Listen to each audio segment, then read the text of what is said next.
اهو يا جماعه. طبعا احنا ايه رايحين، احنا لسه طبعا ما طلعناش من المنطقه بتاعتنا، وربنا يستر.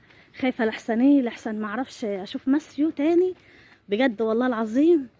فربنا يستر، عشان انتوا عارفين برضو ايه الزحمه بتاعت المدارس. هو النهارده الاثنين على فكره، النهارده اول يوم لسنه ثالثه، واخدين بالكم؟ وروم يا ماسيو اللي عايزه اقول لكم ان هو فرحان، بس ايه لما يروح هناك ربنا يستر ما يعيطش. يلا لايك يا جماعه.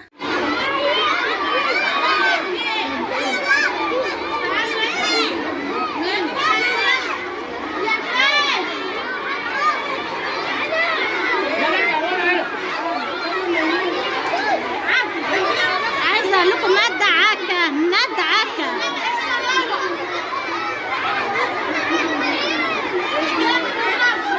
مدعكه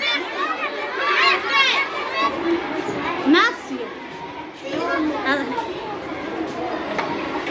عايزه اقول لكم ان انا بصوره بالعافيه، ولو حد شافني طبعا يا جماعه هيتضايق، بس طبعا استاذنت المس فقالت لي ايه يعني بسرعه بسرعه. هو في ثالثه اهو، بصوا. صباح الخير يا شباب. ما انا مش هطول بس خلاص كده. ماشي ماشي. بصي ماسو خايف عليا على فكره، ماسو خايف عليا لحسن يجي حد يضايقني عشان بصوره يعني وكده. بص يا ماسيو اوعى تتحرك، انا تحت هستناك ماشي، ما تطلعش بره المدرسه يا ماسيو.